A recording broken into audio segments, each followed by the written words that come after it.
ये घटना घटी दूसरे विश्व युद्ध के बाद, जब 1945 में जापान में एक लड़का अपने छोटे भाई की डेड बॉडी को अपनी पीठ पे लादकर उसके अंतिम संस्कार का इंतजार कर रहा था।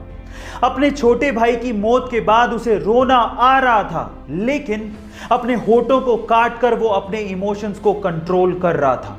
तभी एक गार्ड ने उस लड़के से कहा कि तुम ये भार मुझे क्यों नहीं दे देते। तो उसके बाद जो लड़के ने जवाब दिया वो जापान में इतिहास बन गया। उस लड़के ने कहा कि ये कोई सामान नहीं है, ये मेरा भाई है। और आज भी ये पिक्चर जापान में सिंबल ऑफ स्ट्रेंथ के नाम से जानी जाती है। गाइस, इसके बारे में आपका क्या कहना है कमेंट सेक्शन में जरूर लिखिएगा।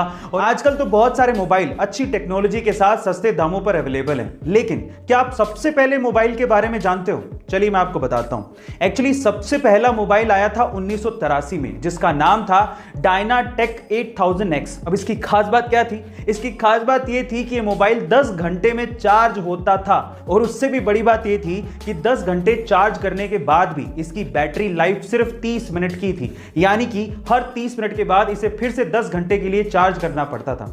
और सबसे बड़ी बात थी इसकी कीमत। इसकी कीमत लगभग $10,000 यानी कि आज के समय के हिसाब से लगभग 7 लाख रुपए थी।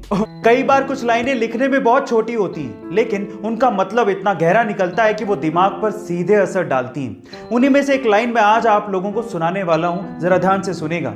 किसी ने कहा था कि पुराने जमाने में फोन जब तार से बंधा होता था तो इंसान फ्री था, लेकिन आज जब फोन वायरलेस है तो इंसान उस छोटे से डिवाइस के साथ चिपका रहता है, यानी कि अपनी आजादी को खो चुका है। गाइस, आज के टाइम पे हमारे अर्थ के साइंटिस्ट ये कहते हैं कि मार्स पर कभी जीवन हुआ करता था, और आज भी हमारे इंसानों की बस्ती को बसाने की कोशिशें मार्स पर की जा रही हैं।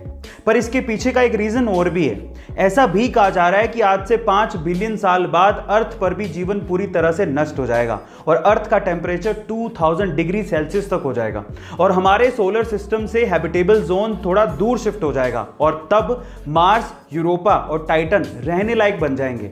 और मे बी ये भी हो सकता है कि इंसानों की बस्ती तब मार्स, यूरोपा और टाइटन में शिफ्ट भी हो जाए, और तब मार्स के साइंटिस्ट ये कहा करेंगे कि कभी ऐसा वक्त था जब अर्थ पर जीवन हुआ करता था। गाइस, एलोन मस्क की टेस्ला कार दुनिया की सबसे प्रोमिनेंट इलेक्ट्रिक व्हीकल कारों में से एक मानी जाती है, और एलोन मस्क खुद ये दावा करते हैं कि इसकी टेक्नोलॉजी को कोई भी हैक नहीं कर सकता। लेकिन रिसेंटली चांद ने टेस्ला की टेक्नोलॉजी को चकमा दे दिया। कैसे? मैं आपको बताता हूं। एक्चुअली जब एक अमेरिकन निल्सन नाम के टेस्ला ड्राइवर अपनी कार को ऑटो पायलट मोड में या फिर सेल्फ ड्राइविंग मोड में चला रहे थे, तो सामने चांद को देख के टेस्ला कार इसे येलो लाइट समझ के बार बार धीमी हो रही थी।